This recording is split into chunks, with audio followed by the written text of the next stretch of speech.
Jokowi memang baik hatinya.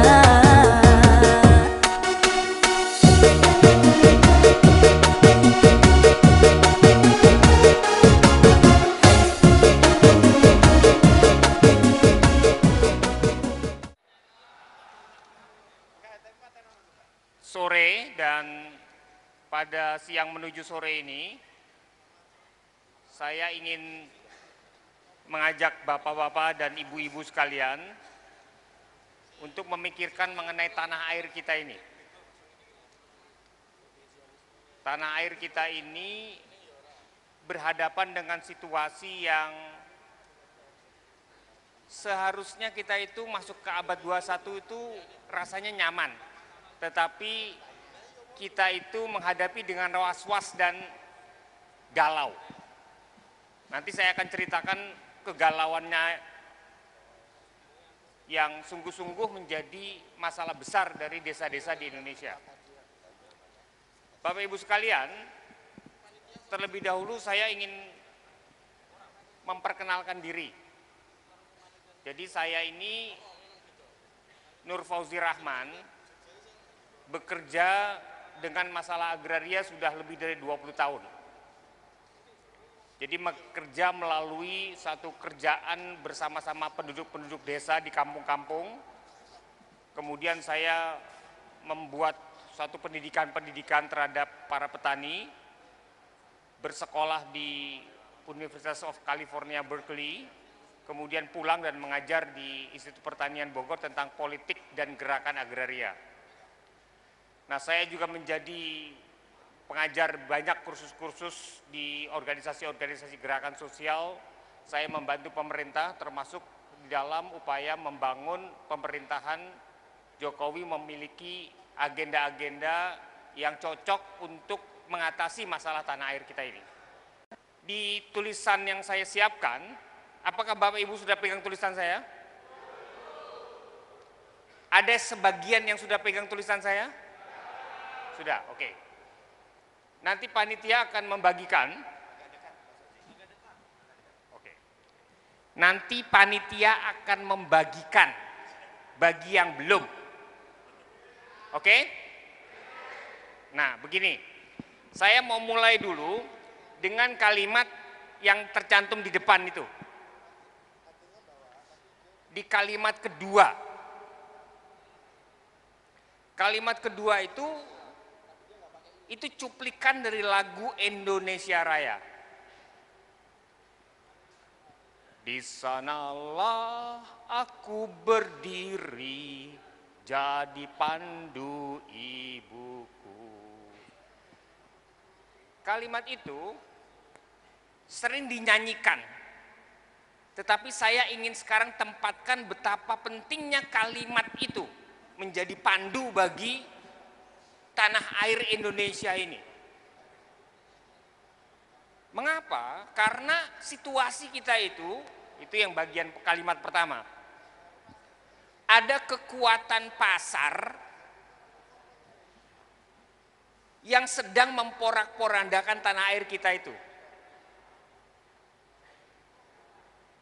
Ya, kekuatannya pasar ini. Nanti saya mau tunjukkan kekuatan itu apa.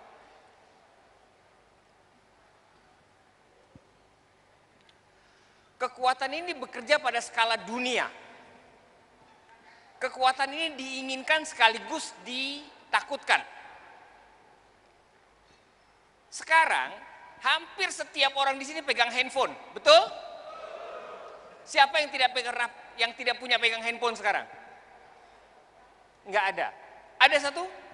Ah, tergolong orang langka, Pak. Oh, handphonenya rusak. Ini tiap orang sekarang di ruangan ini pegang suatu handphone. Handphone itu walaupun tertulis mereknya anu, ini, itu, ya, sesungguhnya dia itu dirakit saja, gitu, dan diatur komponennya itu dari seluruh dunia. Makanya Ya, handphone itu sebenarnya dia ada tulisannya made in the world. Jadi kita dulu ya, bagi bapak-bapak dan ibu-ibu, siapa yang pertama kali pada pada awal tahun 70 dari tidak punya radio menjadi punya radio. Dari tidak punya TV menjadi punya TV. Dari tidak punya telepon menjadi punya telepon. Nah, anak-anak kita itu tidak mengalami itu. Anak-anak kita itu sudah langsung menjadi warga dunia, warga pasar dunia.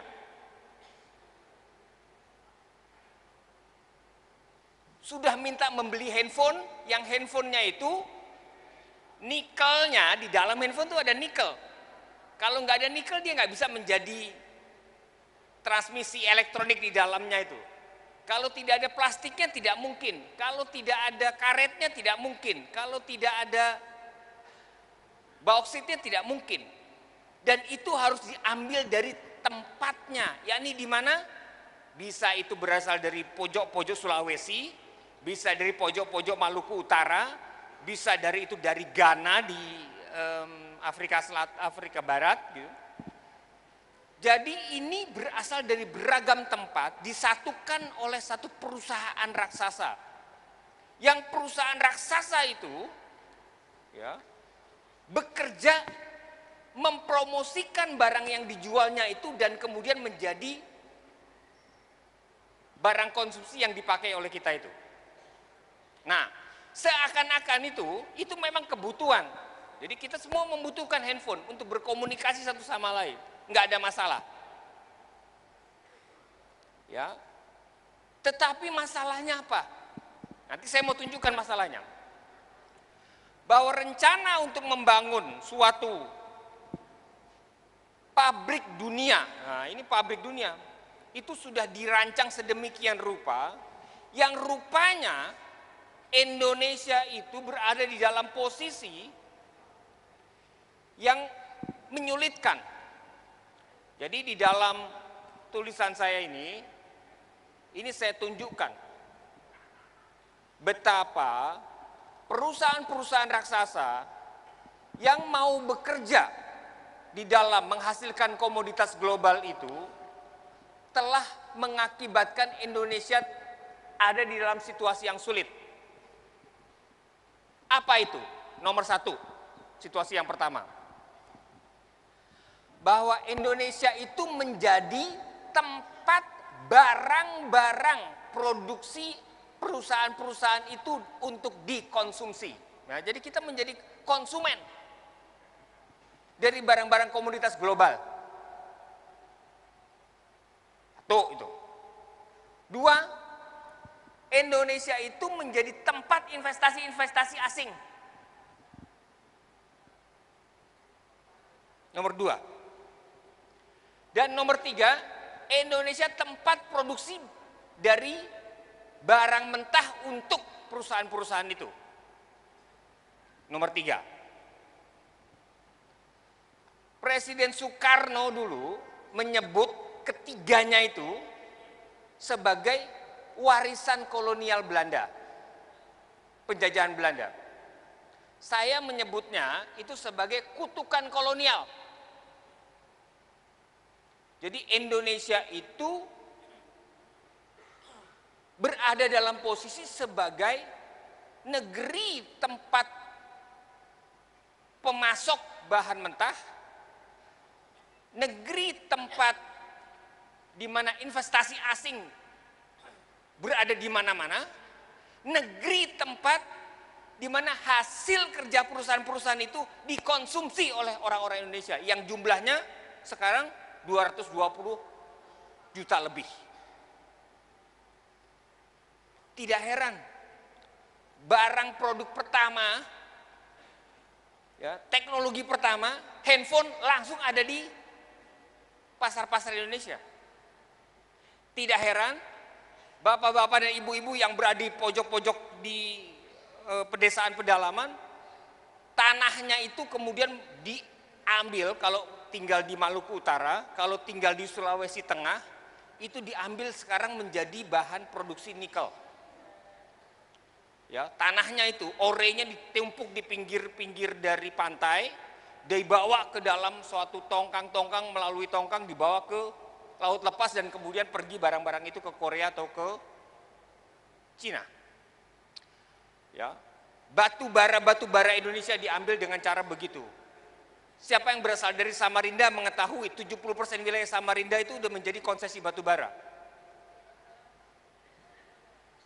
Siapa yang berasal dari Pulau Buru sudah mengetahui betapa menjadi wilayah tempat pengambilan emas.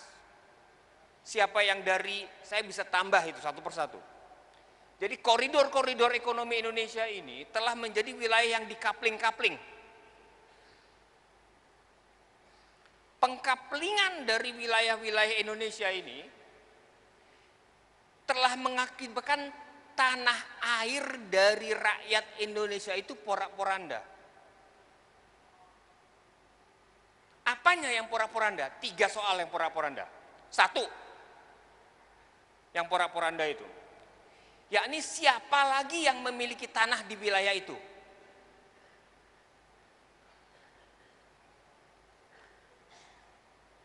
Sekarang ini jumlah wilayah perkebunan sawit Indonesia itu 11,5 juta hektar. Dan kita pada tahun 2025 dipacu mencapai 25 juta hektar. Tanahnya dari mana? Jadi ada banyak wilayah-wilayah rakyat itu akan berada di dalam kepemilikan perusahaan-perusahaan raksasa itu. Itu nomor 1, kepemilikannya. Ya. Nomor 2, tata guna tanahnya berubah. Kalau satu wilayah sudah menjadi tambang batu bara, maka sawah yang udah dibangun 50 tahun, 100 tahun, dalam waktu 2 tahun menjadi lubang-lubang batu bara. Dan untuk mengembalikan kembali fungsi tata guna tanah yang memberikan layanan bagi proses produksi makanan, yakni sawah untuk menjadikan barang-barang itu padi, gitu, kita sudah tidak bisa lagi kembali ke tempat itu. Nggak bisa kembali kalau sudah menjadi lubang-lubang batu bara itu. Betul? Itu nomor 2. Ya, layanan alamnya merosot. Nomor 3, produksi rakyatnya itu ya hilang. Kenapa? Diganti menjadi produksi-produksi untuk komunitas global. Rakyatnya hanya menjadi penyedia tanah dan kemudian menjadi tenaga kerja. Itu nomor 3, produktivitas rakyat kita dibikin menurun. Tidak heran maka kemudian ya, yang kita makan adalah dari pembelian melalui uang gajinya itu.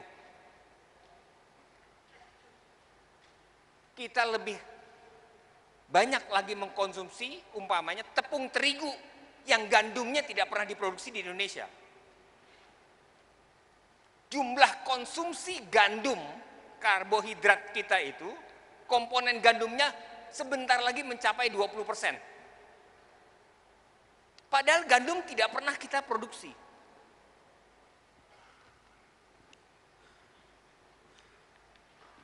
Ya, jadi saya mau mengatakan bahwa konsentrasi penguasaan tanah yang luas oleh perusahaan-perusahaan ini makin lama makin membesar. Jenis perusahaannya makin bermacam-macam. Ya, kita tidak pernah mengalami umpamanya ya masa seperti sekarang di mana jumlah perusahaan-perusahaan menguasai tanah demikian banyak. Sehingga rakyat Indonesia yang ada di dalam pedesaan dan pedalaman yang bekerja di pertanian makin lama makin tidak bisa bertani. Saya mau tunjukkan angka-angkanya. Ini adalah satu angka-angka yang sangat drastis ya, yang menunjukkan krisis yang dialami oleh Indonesia yang namanya krisis agraria.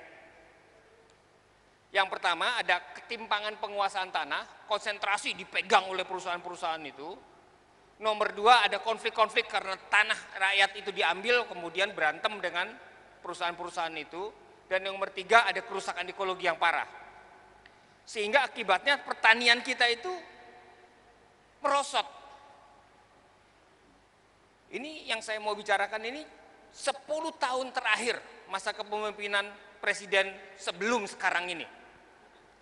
Ya. Bayangkan sensus pertanian 2013 dibandingkan dengan sensus pertanian 2003. Setelah dibandingkan keluar angka begini, bahwa per menit, 1 menit ini, 1 rumah tangga petani hilang. 0,25 hektar petani tidak lagi bekerja di tanah pertanian, ini tidak lagi menjadi tanah pertanian, berubah dia menjadi non pertanian.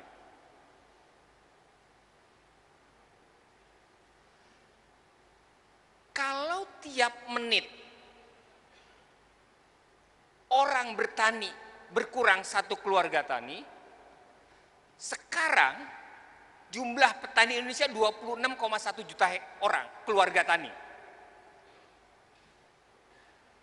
10 tahun yang lalu 31 juta rumah tangga tani.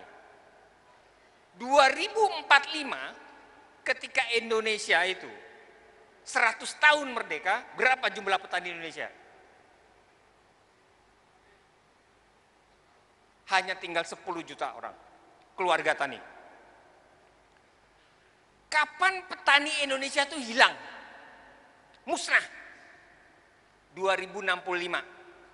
Kalau kecenderungan ini teruskan, 2065 Indonesia tidak punya pertanian rakyat dan tidak punya petani. Yang ada adalah pengusaha pertanian.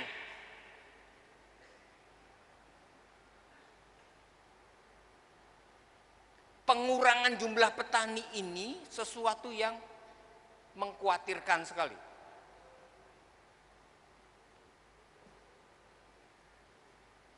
Anak-anak petani masuk sekolah, disekolahkan oleh bapak ibunya. Anak-anak petani ini diajari sedemikian rupa, nanti setelah sekolahnya tinggi, dia tidak akan kembali ke pertanian. Betul? Bayangkan, udah dia sekolahin tinggi-tinggi, yang diajarkan di mereka menjadi mempunyai ilmu, istilah saya itu ilmu pergi. Iya. Lupa kampung halaman, nggak bisa pulang. Cobalah kita lihat keluarga kita sendiri. Kalau kita adalah keluarganya berasal dari petani, kita nggak pengen anaknya menjadi petani. Bayangkan, sudah menjadi sedemikian parahnya itu masalah pertanian kita. Jadi sudah pula tanahnya dikonsentrasi oleh perusahaan-perusahaan. Ya, kemudian yang kedua, tata guna tanahnya berubah sehingga tanah-tanah pertanian tidak mudah lagi untuk ditanam. Pertanian itu mahal sekarang. Pertanian rakyat itu, tanam 100 dapat 90. Rugi dia. Lebih baik tanahnya dijual. Apalagi irigasi sulit sekarang. Mereka yang berada di pantai utara Jawa tahu bahwa irigasi makin lama makin sulit. Orang yang berada di sekitar Maros tahu bahwa menjadi petani sawah di sekitar Maros makin sulit. Apalagi ada proyek-proyek untuk perluasan kawasan industri. Lebih baik tanah itu dijual untuk menjadi perusahaan-perusahaan industri. Perumahan-perumahan bertambah-tambah di mana-mana. Sementara di desa-desa yang lain, perkebunan sawit bertambah, perkebunan kayu untuk menghasilkan pulp and paper itu, kertas itu makin lama makin besar, ekspansi dari perusahaan pertambangan luar biasa. Maka makin lama pertanian rakyat Indonesia makin berkurang jumlahnya. Tidak heran, tidak heran tahun ke tahun jumlah import Indonesia terhadap makanan makin besar. Jadi Presiden Jokowi itu punya masalah besar. Jadi pada waktu saya pertama kali diminta membantu Pak Jokowi mengerti masalah pertanian Indonesia, hal pertama yang saya katakan adalah jumlah petani di Indonesia itu berkurang drastis karena apa? Karena 3 hal itu tadi. Pertama, tanah pertanian dijadikan bagian dari perusahaan-perusahaan konsesi raksasa. Ya. Kedua, karena menjadi petani dan bekerja di pertanian itu tidak menguntungkan bagi rakyat. Nomor 3, karena minat pertanian dari anak-anak rakyat itu tidak ada lagi. Sekolah pertanian sekalipun tidak membuat mereka kembali menjadi petani-petani. Ini krisis agraria yang besar dari negeri ini. Proses menjadi orang kota, mengurban begitu. Dan proses kecepatan urbanisasi di dalam periode 10 tahun di pemerintahan kepresidenan yang lalu cepat sekali urbanisasinya. Maka itu banyak sekali orang berada di kota-kota. Kota-kota itu menjadi padat sekali. Kita merasakan, mereka yang hidup di kota-kota itu merasakan tingkat kepadatan yang makin besar.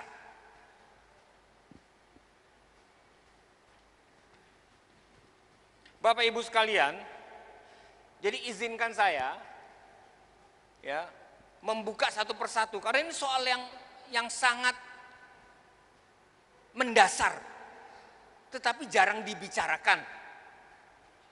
Ini krisis yang makin lama makin besar dan makin memburuk.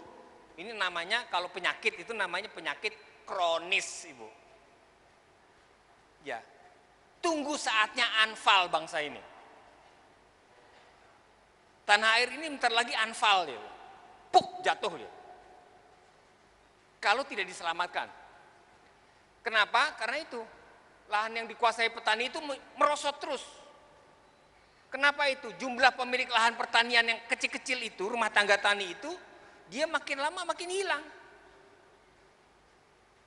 Menjadi pertanian rakyat itu yang tanahnya setengah hektar ke bawah, seperempat hektar, ya kecil-kecil tanah pertanian rakyat itu. Dan itu rakyat Indonesia gitu. Pendapatan petani cuma di bawah hampir 1,03 juta per bulan. Sekarang harga semakin lama semakin naik. Apapun. Sementara penguasaan tanah yang luas berada di mana-mana dengan perusahaan hutan tanaman industri, perusahaan pertambangan, perkebunan sawit. Gitu. Ini pengusaha-pengusaha pertanian yang bekerja di bidang produksi pangan juga makin lama makin membesar. Begitu.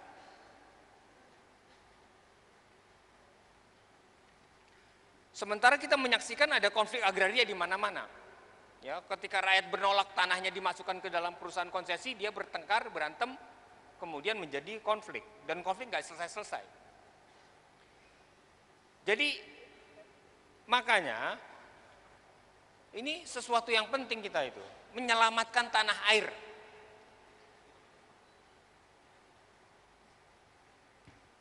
Saya coba mengajak bapak-bapak, ibu-ibu sekalian, mengerti krisis ini. Ini bukan sesuatu yang enak untuk didengar. Tapi tugas saya adalah menyampaikan diagnosa ini. Walaupun pahit, harus disampaikan oleh orang seperti saya. Nah, sekarang pertanyaannya, adakah ya kelompok-kelompok rakyat yang berusaha memulihkan krisis itu seperti itu? Siapakah itu mereka? Sekali lagi, saya ingin sekali ada satu kepeloporan dari para relawan ini. Kalau pada masa lampau, ketika pertarungan melawan kandidat presiden yang lain, wakil presiden yang lain, pasangan itu, relawan menjadi penentu utama kemenangan Presiden Jokowi dan wakil presiden Yusuf Kala. Tetapi setelah dia selesai, urusannya lebih besar sekarang ini. Kenapa? Tanah air ini mau porak-poranda.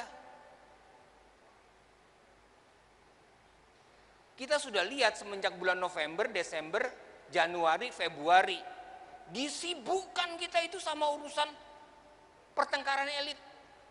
Betul? Dan itu kerjaan media yang membombardir otak kita itu. Tiap hari urusan kita itu urusan status. Nah, sekarang ini kasus ini, nanti kasus itu, KPK lawan polisi, ini terus saja elit saja yang diurusin berita itu. Kita lupa urusan kronis nih, si Aminah, si Badu yang tiap hari harus berjuang untuk memenuhi kebutuhan hidupnya itu. Satu keluarga tani per menit terlempar dari pertanian. Harus kerja apa dia? Apa jaminan bahwa mereka bisa berlangsung hidup? Mereka akan memenuhi koridor-koridor kota itu. Tidak tertahankan.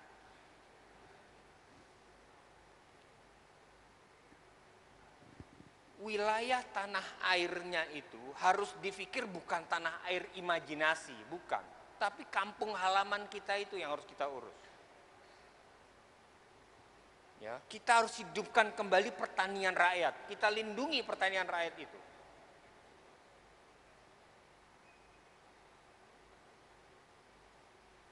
Sehingga kutukan kolonial kita sebagai pemasok sumber daya alam, bahan mentah, tempat investasi barang asing, tempat kita menjadi barang-barang konsumsi ya, asing, itu kita beli gitu, yang akan menghasilkan kekayaan perusahaan-perusahaan kapitalis itu, kita itu bisa nggak keluar dari kutukan kolonial demikian? Dan ini membutuhkan tenaga kerja, ya, para pandu. Jadi saya ingin menggugah, kalau ada ya, kejahatan pasar yang sudah merajalela dan memporak-porandakan tanah air Indonesia itu, siapa yang mau menyelamatkannya? Di sanalah aku berdiri, jadi pandu ibuku. Kalimat itu tidak bisa lagi sekedar dinyanyikan. Nggak bisa. Kalimat itu harus dipraktekkan di dalam kampung halaman kita. Jadi, kalau kita sebut halaman, ya halaman. Tanami halaman kita itu dengan barang pertanian kita. Pertanian rumah tangga.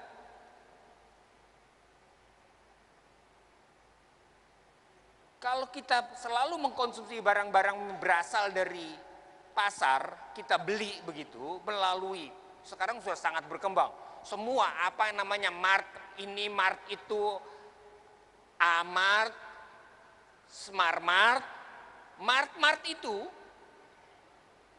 isinya semua adalah yang membuat makhluk Indonesia itu, manusia Indonesia itu menjadi konsumen.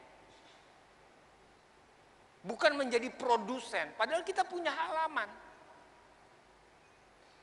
Untuk menghasilkan daun-daunan, untuk menghasilkan cabai, untuk menghasilkan segala sesuatu yang memungkinkan kita mengkonsumsi barang itu sendiri. Tanpa kita menjadi objek dari pemasaran barang-barang dunia itu.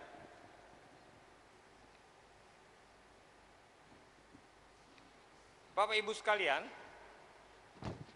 saya menggugah ini. Ya, saya waktu diminta sama panitia membicarakan masalah tanah air Indonesia ini, dalam waktu yang singkat, pesan apa yang mau saya sampaikan. Nah gini, coba buka halaman terakhir dari makalah saya ini.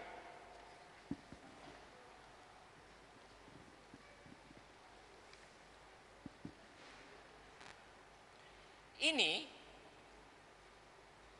adalah satu teks asli lagu Indonesia Raya. Jadi saya diberitahu panitia tadi pagi dibuka dengan lagu Indonesia Raya, betul?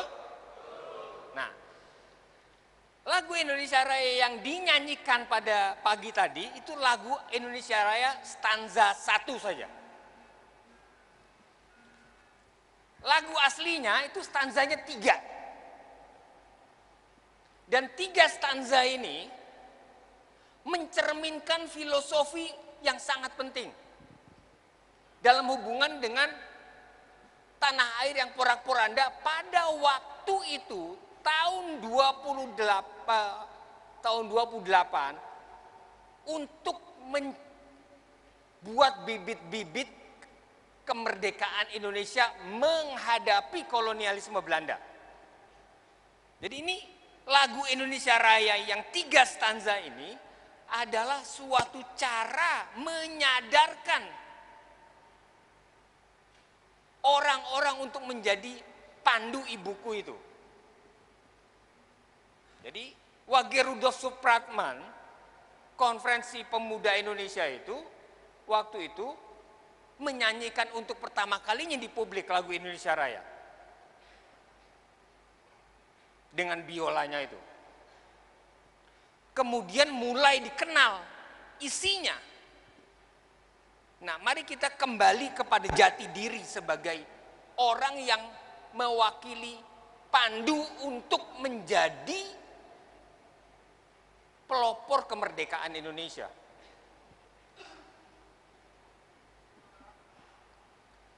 Soekarno pada waktu beberapa tahun setelah Sumpah Pemuda itu, dia bikin tulisan mengenai kutukan kolonial itu, yang saya sebut kutukan kolonial itu. Indonesia menjadi bulan-bulanan kapitalisme.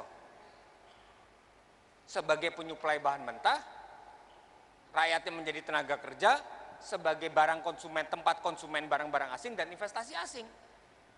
Dan coba perhatikan lagu ini ya. Kita sama-sama, saya mengajak di akhir dari sajian saya ini, kita nyanyikan sama-sama sambil kita renungi artinya.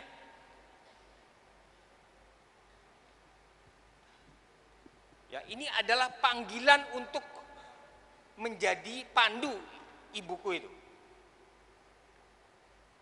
Ada yang belum dapat makalah saya ini? Sudah ya? Bersedia untuk menyanyikannya 3 stanza? Siap? Oke, sambil kita pelan-pelan dengan irama lagu Indonesia Raya, tetapi teksnya adalah 3 stanza ini. Lagu aslinya Wage Rudolf Supratman. Oke, kita ambil suara dulu, kita coba ya. Kita ambil suara, coba kita berdiri aja. Terima kasih.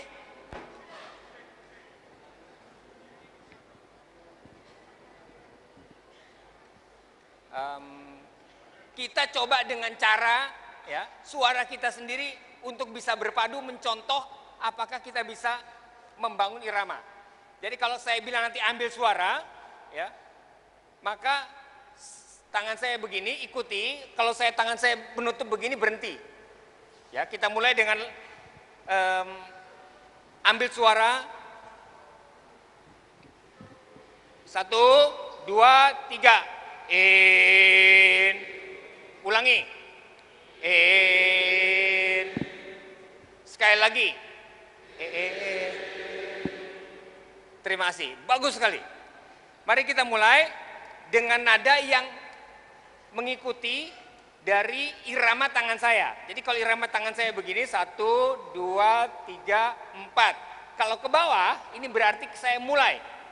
Ya, izinkan saya sendiri dulu untuk 1 bait, nanti ikuti supaya kecepatannya bisa ditiru. Oke, 1, 2, 3, 4, 1, 2, 3. Indonesia tanah airku, tanah tumpah darahku. Oke, itu satu ininya ya. Kecepatannya seperti itu. Sambil dihayati teksnya dan dibaca. Karena ini ada stanza 2 dan stanza 3 yang tidak biasa kita baca. Oke? Bagaimana?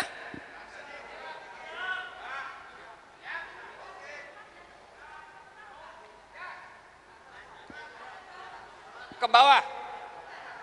Ke atas? Oke. Ya. Jadi kita ke atas 1, 2, 3, 4, 1. Oke. Mulai. Jadi yang mulainya ke atas. Oke. Terima kasih. Ibu bisa maju ke depan sini, Bu. Bantu saya.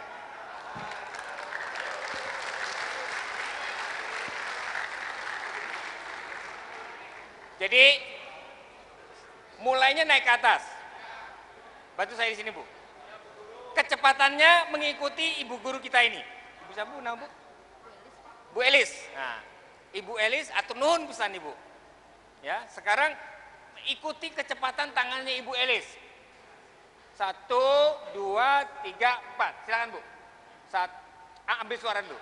Ya. Jangan. Iya. Oke, boleh. Ya.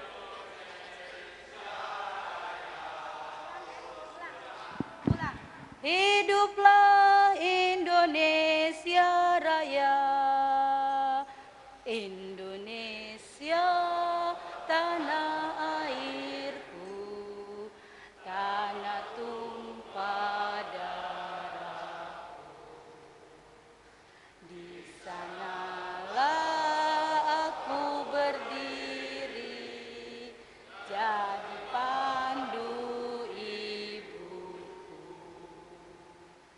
Indonesia kebangsaanku, bangsa dan tanah airku. Marilah kita berseru, Indonesia bersatu. Hiduplah tanahku, hiduplah bangsaku, rakyatku, semuanya.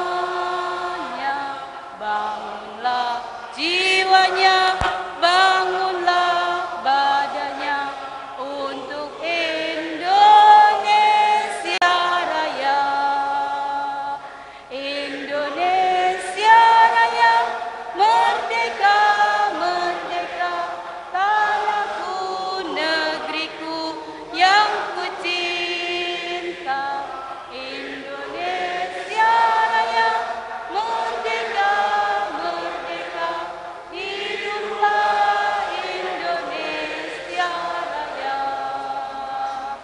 Indonesia Raya, merdeka, merdeka, tanahku, negeriku yang kucinta. Indonesia Raya,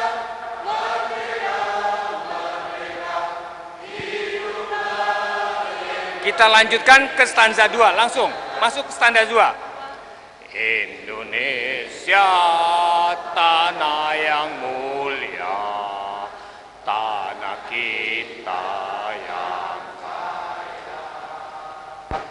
Di sanalah aku berdiri untuk selama-lamanya.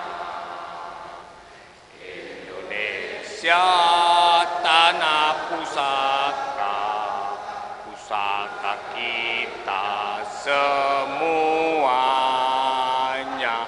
Marilah kita berdoa, Indonesia bahagia. Suburlah tanahnya, suburlah jiwanya, bangsanya, rakyatnya, semuanya. Sadarlah hatinya, sadarlah budinya untuk Indonesia Raya. Indonesia Raya, merdeka, merdeka, tanahku, negeriku yang ku cinta. Indonesia Raya, merdeka, merdeka, hiduplah Indonesia Raya.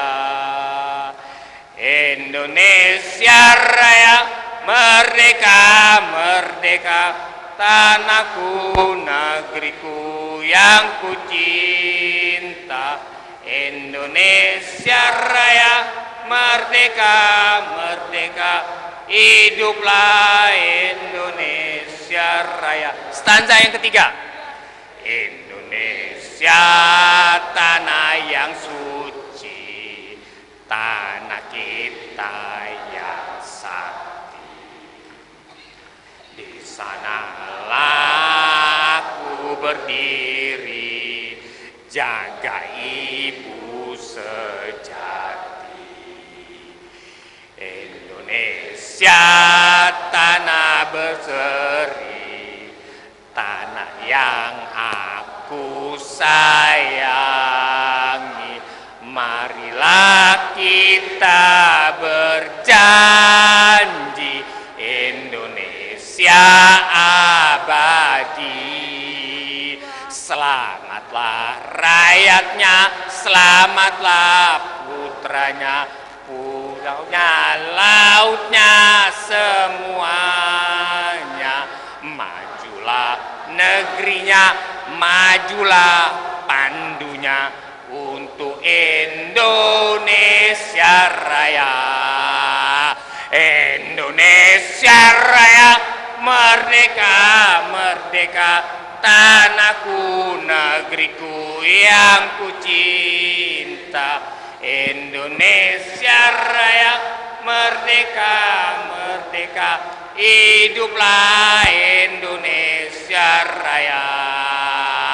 Indonesia Raya, merdeka, merdeka, tanahku, negeriku yang ku cinta. Indonesia Raya, merdeka, merdeka, hiduplah Indonesia Raya.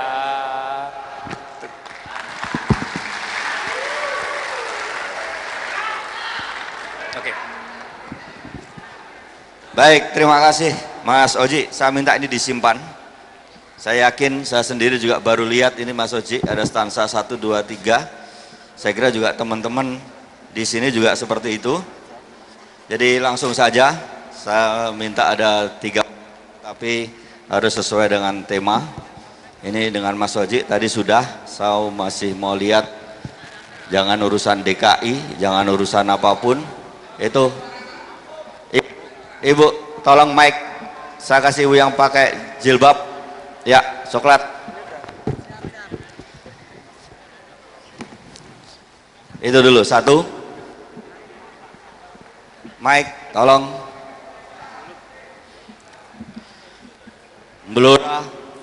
Blora, Ibu Yohana, selesai, 3. Silakan. Assalamualaikum warahmatullahi wabarakatuh.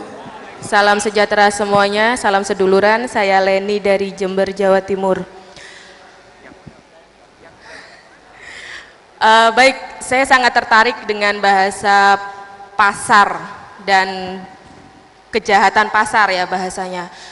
Memang seringkali terkadang kita nggak sadar pasar kapitalis itu yang mana, pasar tradisional yang mana. Seringkali banyak kita terjebak dengan kebijakan pemimpin daerah masing-masing untuk memberikan izin berdirinya ke pasar kapitalis itu sendiri. Yang menjadi pertanyaan, adakah batasan undang-undang atau peraturan berapa banyak pasar kapitalis itu bisa berdiri di daerah itu sendiri? Itu yang pertama. Kemudian yang kedua, perlunya pengenalan pendidikan politik di wilayah usia remaja dan juga bahasanya usia pemilih pemula untuk memberikan penyadaran ini loh politik Indonesia. Karena banyak sekali remaja di Indonesia ini tidak paham mana politik, mana hasut, mana black campaign, dan lain hal sebagainya. Mereka hanya mengenal style. Yang selanjutnya, perlunya adanya sosialisasi cinta negeri Indonesia. Dengan banyaknya media, banyak remaja yang tidak mengetahui mana sih budaya barat, mana budaya Indonesia. Sehingga remaja lebih suka belanja sesuai dengan style budaya barat daripada budaya Indonesia itu sendiri. Sekian dari saya. Wallahu muwaffiq ila aqwamit thoriq. Assalamualaikum warahmatullahi wabarakatuh.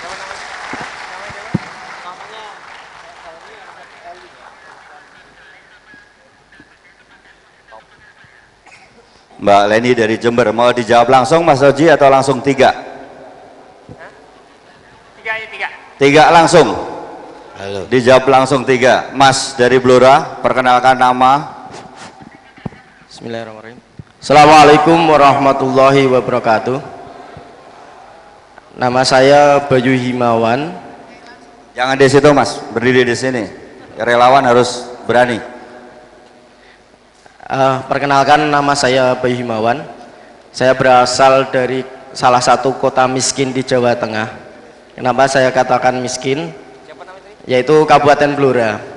Kenapa saya katakan miskin? Secara data statistik, wilayah Kabupaten Blora itu luasnya 1.280 meter persegi. Tapi secara kenyataan, lahan yang dikuasai oleh Kabupaten Blora sendiri itu hanya separuhnya. Lah separuhnya yang lain kemana? Separuhnya itu dikuasai oleh perhutani. Sedangkan lahan yang sudah dikuasai oleh perhutani itu tidak bisa dimanfaatkan sama sekali oleh pemerintah Kabupaten Blora. Bahkan untuk membuat jalan saja sangat susah. Yang di daerah hutan itu kan ada penduduknya juga, tapi untuk membuat akses jalan ke sana itu juga susah sekali. Makanya yang membuat saya heran, separuh wilayah itu tidak bisa dimanfaatkan untuk kesejahteraan masyarakat Kabupaten Blora. Karena apa? Hasil hutan itu pun juga tidak bisa dimanfaatkan oleh masyarakat Kabupaten Blora. Kalau masyarakat ingin memanfaatkan, yang bisa dimanfaatkan hanya daun jati. Nilainya seberapa? Kalau ingin memanfaatkan kayunya, harus mencuri. Sangat ironis. Karena kayu-kayu yang berkualitas itu dipasarkan oleh perhutani. Masyarakat tidak bisa memanfaatkan.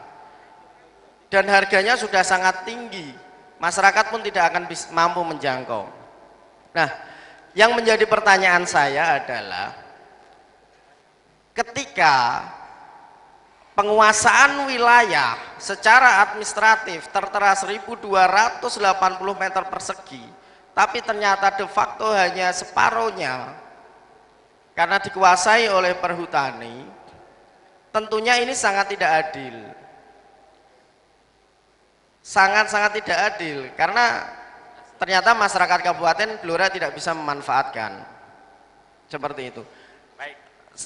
Satu lagi Bapak, masalah termasuk sumur tua, membuat akses ke sumur tua ketika melewati area hutan itu pun juga tidak bisa karena perhutani tidak mengizinkan.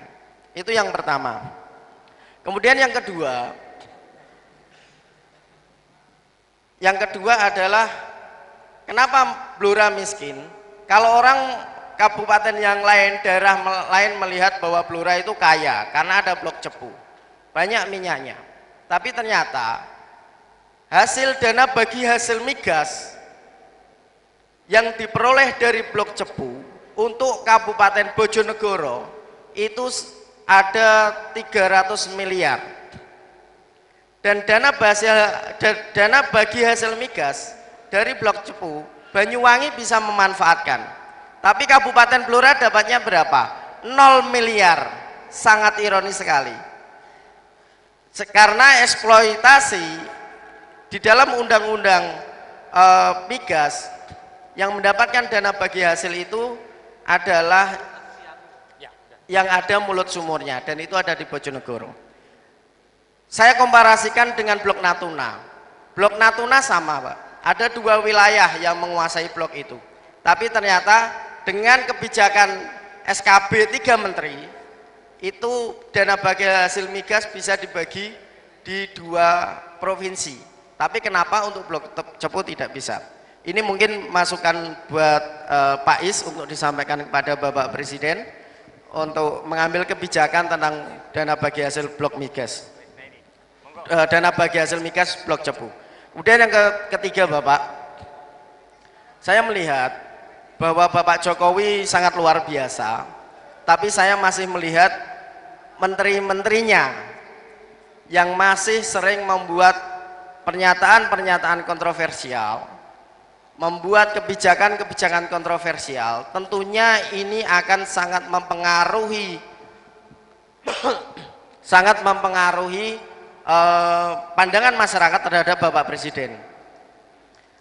Makanya saya menyarankan kepada Pak Is untuk disampaikan, mohon untuk dievaluasi bagi menteri-menteri. Yang pertama adalah menteri yang membuat kebijakan-kebijakan kontroversial yang tidak memihak pada rakyat.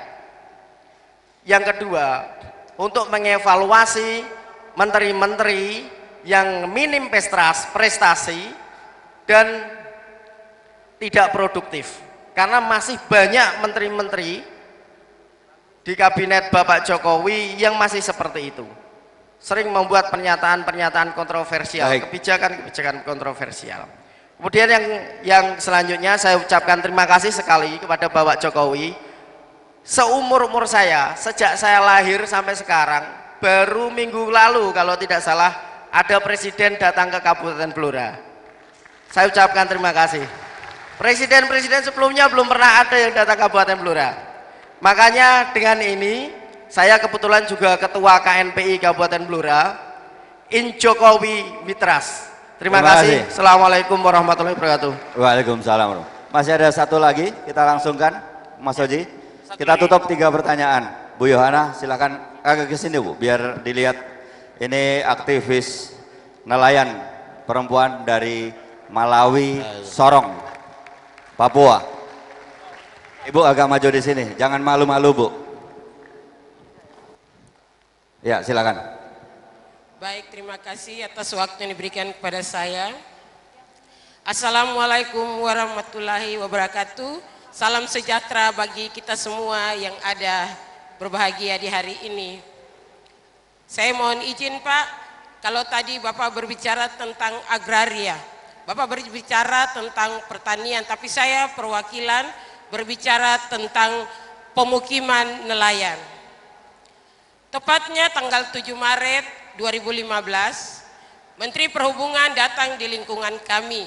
Kebetulan Pak Is lebih tahu dengan lingkungan kami, karena tepatnya tanggal 29 Desember 2014, Bapak Presiden bersama Pak Is dan semua rombongan datang ke lingkungan kami. Dan Bapak Presiden bersama dengan semua rombongan melihat pemukiman kami. Itu ada di tengah-tengah kota Sorong. Tetapi kami masih ada tinggal di perkampungan kumuh nelayan, dan semua kami adalah nelayan tradisional yang belum tersentuh bantuan sampai pada saat ini.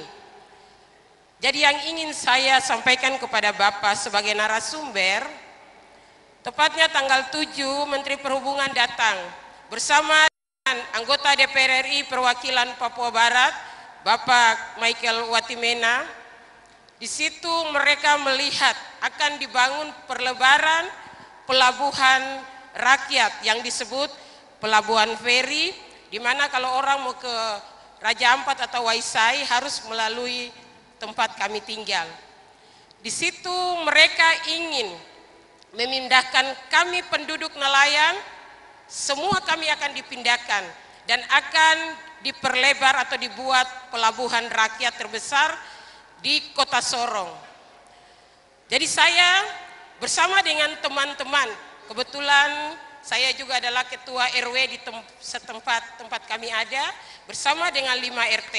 Saya undang semua RT, tokoh masyarakat, tokoh perempuan, dan juga tokoh agama, pemuda, untuk kami berdiri mempertahankan tempat kami ada. Karena kalau sampai kami dipindahkan, kami mau dipindahkan kemana? Sedangkan nelayan tidak bisa tinggal di gunung. Nelayan harus tinggal di pesisir pantai. Jadi mungkin melalui kesempatan berbahagia ini, Bapak bisa memberikan satu masukan kepada saya, supaya setelah saya pulang, akan saya sampaikan kepada semua teman-teman. Kami sementara berjuang. Kebetulan Bapak, kami ada di atas laut, rumah-rumah kami adalah rumah panggung. Jadi kami tidak bisa diberi sertifikat oleh agraria, tapi tiap tahun kami membayar pajak. Jadi menurut Bapak bagaimana? Apakah kami juga rencana mengundang pemilik hak ulayat, yaitu pemilik tanah setempat, untuk mereka memberikan pembebasan tanah kepada kami nelayan, supaya kami tidak dipindahkan. Karena kami nelayan yang berdomisili di tempat itu adalah nelayan tradisional dan benar-benar miskin.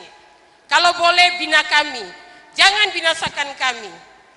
Jadi melalui kesempatan berbahagia untuk Pak Is, kami mohon tolong menyampaikan kepada Bapak Presiden, supaya tolong minta kepada Menteri Perhubungan, Komisi 5 DPR RI, bahwa kami tidak dipindahkan kemana-mana. Kami tetap akan mempertahankan milik kami. Terima kasih. Terima kasih Ibu Yohana. Sekali lagi aplaus untuk Ibu Yohana. Mas Oji, sedikit saya gambarkan ketika saya ditugaskan di nelayan Sorong. Pada saat itu Bapak minta supaya tidak ada orang lain selain saya dengan nelayan. Ibu Yohana, mana satunya? Bang Nur, coba berdiri. Bang Nur. Oh oke, ada 2. Itu kalau kita jalan, ini karpet merah, itu jalannya itu selangkaan saya begini, sorry ya, itu jalan sampai ke sana. Jadi kalau pagi jam 6 itu kelihatan dasarnya, tapi nanti jam 9, jam 10 itu bisa naik airnya. Jadi mereka di sana MCK air bersih itu luar biasa. Tapi Bapak waktu itu karena ketika bertemu dengan 10 perwakilan, kita setting, Bapak saya kesini apa butuh kamu? Pak, kami butuh kapal motor. Baik, besok beli. Ini berapa? 10 beli. Besok saya lihat lagi. Baik, itu kira-kira gambarannya. Ini di tengah kota Sorong. Di Lampung sama, persis. Ibu Yohana tidak sendirian, karena saya juga tugas di Lampung. Persis seperti di Malawai. Monggo Mas Oji, silahkan. Terima kasih Mas Is. Jadi memang hidup rakyat itu beragam. Kalau kita benar-benar mengakui Indonesia sebagai negara kepulauan, maka pemerintah itu harus melihat proyek pembangunannya disesuaikan dengan kondisi geografi dan ekologi setempat. Jadi nggak bisa seragam dan dirancang secara internasional tanpa melihat, mempertimbangkan keadaan rakyat dan tanah airnya. Saya sangat beruntung, saya sekolah di University of California, Berkeley, di Amerika sana. Tempat orang-orang yang dahulu menyusun cara pembangunan Indonesia yang seragam itu. Jadi saya pelajari sampai kepada pusat di mana pemikiran penyeragaman, pertumbuhan ekonomi, ya mulai dari satu tangga-tangga hingga mencapai satu posisi di mana Indonesia menjadi bagian dari satelit dari pasar dunia. Semua itu kalau diikuti Bapak-bapak dan Ibu-ibu sekalian, kita itu melestarikan kita sebagai orang negara, bangsa, tanah air yang pertama menjadi penyuplai dari bahan mentah, yang kedua menjadi tempat investasi asing, dan yang ketiga menjadi tempat di mana barang-barang asing itu diperjualbelikan dan kita hanya sekedar jadi konsumen. Ini yang disebut Soekarno dengan sifat-sifat sebagai negara terjajah. Jadi di dalam situasi pergaulan internasional seperti itu, kita pasti kalahnya. Pada tingkat yang paling lokal, rakyat kita pasti kalahnya. Indonesia itu sangat beragam. Kalau kita pergi ke Soe di Timur Tengah Selatan, kita akan menemukan bahwa di ladang-ladang, ya, tempat pengembalaan yang dikandangkan itu bukan sapinya, yang dikandangkan itu tanah pertaniannya. Jadi kalau kita bikin tanah pertanian, ladang, untuk jagung, yang ada orang Soe nggak di sini atau orang Timur Tengah Selatan? Yang dikandangkan itu adalah tanah pertaniannya. Sapinya itu beredar dia, tidak dikandangkan. Yang disebut Ibu Yohana itu, ini nggak bisa diperlakukan menjadi tempat di mana, ya, bahwa pemberian proyek permukiman itu adalah memindahkan orang masuk ke dalam kota. Nggak bisa. Lowong ini hidupnya di atas air. Sistem penguasaan tanah tempat di mana rumah-rumah itu berdiri, itu sistemnya khusus buat nelayan-nelayan yang hidup seperti Ibu Yohana ini. Karena itu satuan penguasaan tanah oleh masyarakat adat itu harusnya diakui. Badan Pertanahan Nasional, Menteri Agraria dan Tata Ruang akan dan harus mengembangkan satu cara pengakuan untuk wilayah-wilayah adat di mana rakyat terjamin keberlangsungan hidupnya. Wilayah adat inilah tempat keragaman itu. Kalau yang tadi saya contohkan itu, ya, savana atau padang pengembalaan. Saya pernah diajak oleh satu orang tua, ya, sapinya dan kudanya itu dilepas dan cara manggilnya pakai suara. Lah pada tahun 98 wilayah ini kemudian menjadi konsesinya perusahaan yang namanya Perhutani, tapi letaknya ada di Timur Tengah Selatan. Oleh Perhutani dipagar dan kemudian ditanami eukaliptus, coba, pinus. Sehingga kuda-kuda dan sapi-sapi nggak bisa beredar untuk mencari rumput-rumputan yang pindah satu tempat ke tempat yang lain. Bayangkan, wilayah adat yang seperti itu berupa tanah pengembalaan harusnya dilindungi oleh rakyat, oleh pemerintah Indonesia.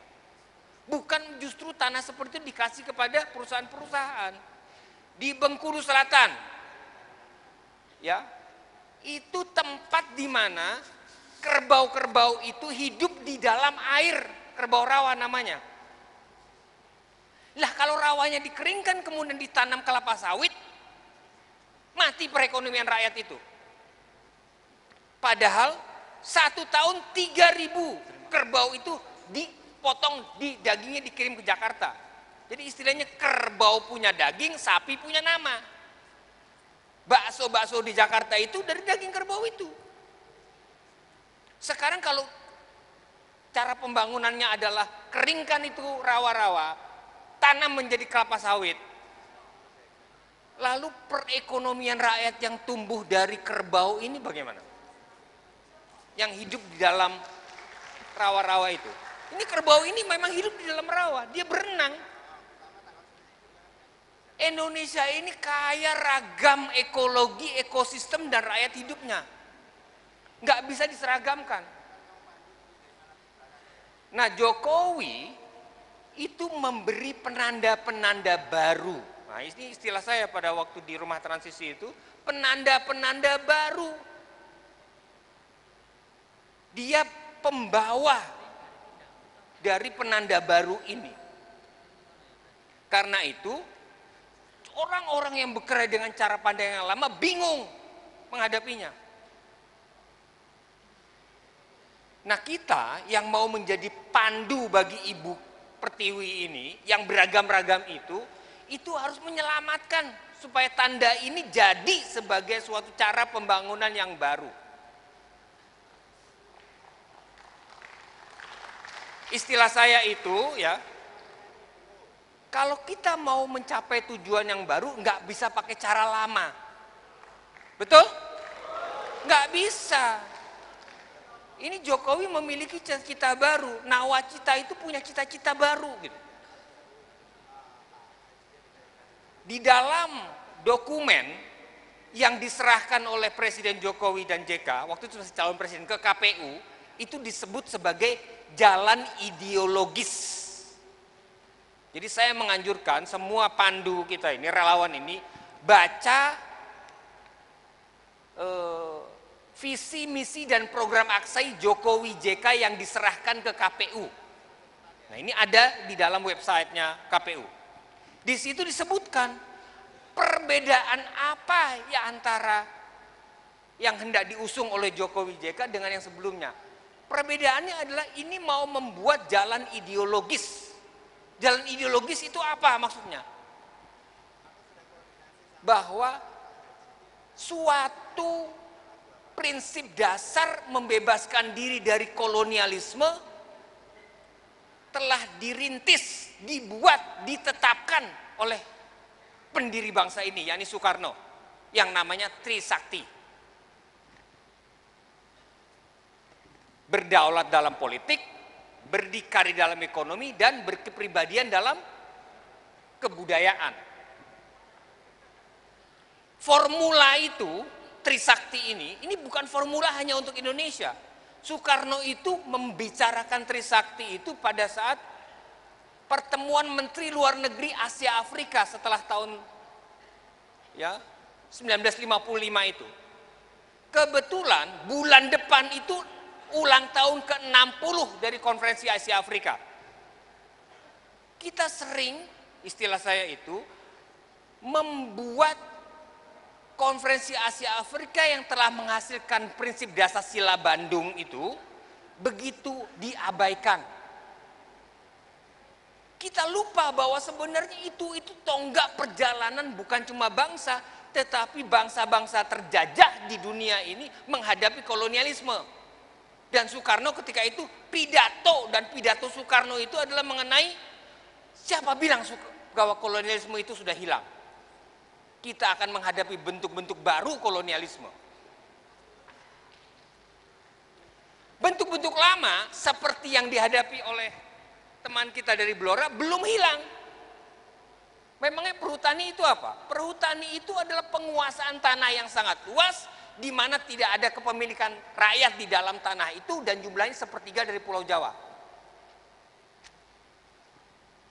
Mereka itu negara di dalam negara. Mereka itu dibuat pada 1870 ya, ada suatu undang-undang 1865 ada undang-undang kehutanan Belanda namanya. Dan kemudian setelah itu dibentuk suatu perusahaan kehutanan yang namanya Boswesen.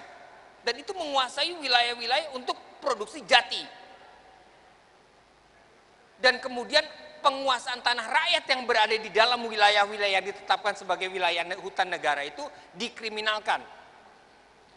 Jadi yang dialami oleh ibu nenek siapa namanya Aswani itu, masa dia menjual kayu jatinya sendiri kemudian dianggap pencuri? Ya, barang siapa mengikuti berita ini benar-benar menohok Jokowi dan Jokowi memerintahkan bebaskan orang itu. Ibu Aswani itu bebaskan. Jadi pada waktu itu kebetulan kami bersama Ibu Siti Nurbaya Menteri Kehutanan, Menteri Lingkungan Hidup dan Kehutanan itu membicarakan mengenai bagaimana pengaduan-pengaduan terhadap kementerian itu. Dan ini salah satu masalah besar bangsa ini, apa? Rakyat kok ya dikriminalkan. Ini bukan kriminalisasi yang besar-besar seperti yang bicara dengan KPK, bukan. Ini rakyat hidup turun-temurun, kemudian kok kepemilikan tanahnya, kepemilikan atas pohonnya, kepemilikan atas kayunya kemudian dianggap sebagai kejahatan. Ini apa kalau bukan penjajahan coba? Jadi teman-teman yang di Blora, sesuatu yang kami pada waktu itu bekerja untuk memasukkan agenda, itu kita harus pikirkan cara bagaimana penguasaan tanah ya, yang selama ini ada pada perhutani itu kembali dipegang oleh wewengkon desa. Hak pengelolaan desa harusnya. Jadi PP Perhutani tahun 72 itu ya, nomor 72 tahun 2000 itu harus diubah. Supaya desa-desa itu makmur. Jadi kan membangun dari belakang dan membangun dari desa. Dan desa itu memiliki suatu penguasaan wilayah. Dan kalau di situ ada hutan, itulah hutan pangkuan desa namanya. Kita ini sendiri harus membebaskan dari cara pikiran lama. Ya. Karena itu pandu-pandu Ibu Pertiwi ini bekerjalah pada desa. Di tiap desa. Jadi pelopor-pelopor baru gitu. Nanti kalau ada pemilihan kepala desa tampil menjadi pemimpin desa, kemudian mengatur kembali supaya desa itu punya sumber-sumber penghidupan yang layak untuk menjadi bagian dari kelanjutan hidup rakyat dan alam di tempat itu. Kalau di wilayah itu ada pengendalian wilayah oleh perusahaan raksasa, termasuk perhutani, itu harus dihadapi. 2,3 juta hektar dikuasai oleh perhutani. Lebih dari 500.000 sebenarnya udah digarap rakyat dalam bentuk pertanian rakyat. Untuk yang di Jawa Barat, perhutani juga punya masalah besar karena wilayah-wilayah rakyat itu kemudian dimasukkan ke dalam perhutani sejak tahun 78. Ini sesuatu yang harus diselesaikan sungguh-sungguh. Ya, dan itu pemerintahan Jokowi, ya, Kementerian Agraria Tata Ruang, kemudian Kementerian Lingkungan Hidup dan Kehutanan, dan perhutani sendiri harus melakukan suatu cara baru yang mempunyai tujuan baru. Jadi kita nggak bisa pakai cara lama untuk mencapai tujuan yang kita cita-citakan itu, betul? Jadi perjuangan ini panjang. Jokowi udah memberi penanda kemarin ketika dia mengatakan bahwa tanah pertanian yang ada di dalam kawasan perhutani harusnya bisa dipergunakan oleh rakyat menjadi pertanian yang berkelanjutan. Jadi kita sendiri bebaskan gitu dari pikiran-pikiran cara lama yang kebiasaan lama yang mengungkung. Nah, kita itu menghadapi suatu situasi baru yang nggak bisa dipakai ya cara lama untuk mengertinya. Yakni pasar dunia, pasar global dunia. Orang baru saja sebenarnya berkenalan dengan masuknya satu jenis pasar yang namanya mart-mart itu. Biasanya orang hanya ada di kota, sekarang di setiap kota kecamatan. Berapa banyak Alfamart dan mart-mart yang lain itu. Dan setiap mart-mart itu berujung pada lahirnya konglomerasi baru. Nah, pertanyaannya kan tadi adalah berapa banyak pasar kapitalis ini bisa dibatasi? Masalahnya di dalam rezim pemerintahan yang lalu, mereka bukan dibatasi, mereka ditumbuh suburkan. Sehingga warisan seperti itulah yang diterima oleh kepemerintahan sekarang. Dan mereka yang menyuburkan itu masih ada di dalam badan-badan pemerintah ini, pemerintah daerah maupun pemerintah pusat. Ya, karena itu ya, ini setiap pemerintah daerah harus mempunyai suatu cara membatasi ya pasar-pasar kapitalis ini bekerja, harus dibatasi. Kalau saja umpamanya mal-mal besar dan kemudian supermarket itu berdiri di sebelahnya pasar tradisional, mati pasar tradisional itu pasti. Jadi harus dilindungi. Memang tugas pemerintah itu melindungi. Karena itu dia dipilih gitu, melindungi tanah air Indonesia dan rakyat Indonesia. Perusahaan-perusahaan raksasa yang melahirkan pasar-pasar kapitalis itu tidak dibatasi oleh batas negara, enggak. Mau sebut saja, mau orang dia investasi asing begitu. Dia itu sangat yang namanya ya berpindah-pindah, tidak punya kaki, tidak punya konstituen. Perusahaan-perusahaan mulai dari yang besar-besar, Carrefour itu semua perusahaan asing gitu. Yang hanya memperlakukan yang penting adalah orang Indonesia menjadi di mana barang konsumsinya itu dibeli gitu. Dan itu merupakan bagian dari akumulasi kekayaan kita, dia sendiri gitu. Nah, pemerintah daerah yang memberi izin, kalau dia korup ya pasti kejadian. Akan diperbanyak itu. Seperti di Banyumas gitu. Diperbanyak aja itu kan. Nah, Bupati Banyumas kebetulan orang yang tahu bahwa proses itu ada di tangan bawahannya itu.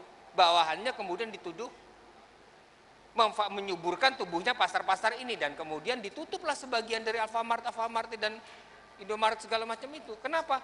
Karena itu mengganggu perekonomian rakyat. Kita tuh harus lindungi perekonomian rakyat itu. Saya kira itu Pak Isniani, beberapa jawaban saya itu ya.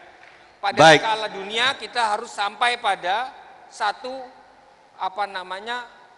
benar-benar menjadikan pemerintahan Jokowi JK ini satu kesempatan ya, kita ini menghadapi satu kesempatan dan kita memikirkan satu cara baru gitu, dengan mencapai tujuan-tujuan baru. Terima kasih. Baik, sekali lagi aplaus untuk Mas Oji. Selesai sudah session untuk Mas Oji. Terima kasih. Dan kepada pembicara, memang kita tidak ada piagam Mas Oji. Seperti juga di seminar biasanya kasih piagam dan sebagainya. Karena ini pandu. Terima kasih Mas Oji. Sekali lagi untuk relawan yang belum mendapatkan kesempatan menyampaikan pertanyaan atau aspirasi, tolong ditulis. Nanti tolong biar panitia ini selanjutnya juga akan sampaikan ke Mas Oji juga. Supaya kita bisa sistematis, kemudian juga bisa rapi.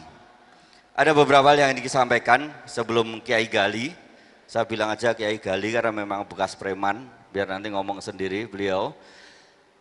Jadi Mas Oji, silaturahmi ini memang kita buat sudah lama, karena supaya tidak ada gerakan apapun, tidak ada pesan apapun, karena memang supaya mereka bisa bertemu.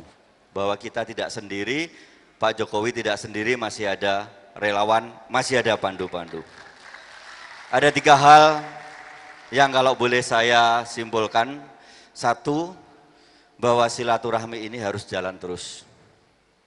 Yang kedua, harus dibuat sistem sehingga aspirasi yang ada berkait dengan fakta, persoalan, dan apapun yang di daerah seperti yang disampaikan Bu Yana maupun yang disampaikan oleh Mas Oji itu bisa sampai ke Bapak Presiden. Yang ketiga, bahwa kita tetap menjadi pandu Ibu Pertiwi. Silakan Kiai Gali. Assalamualaikum warahmatullahi wabarakatuh.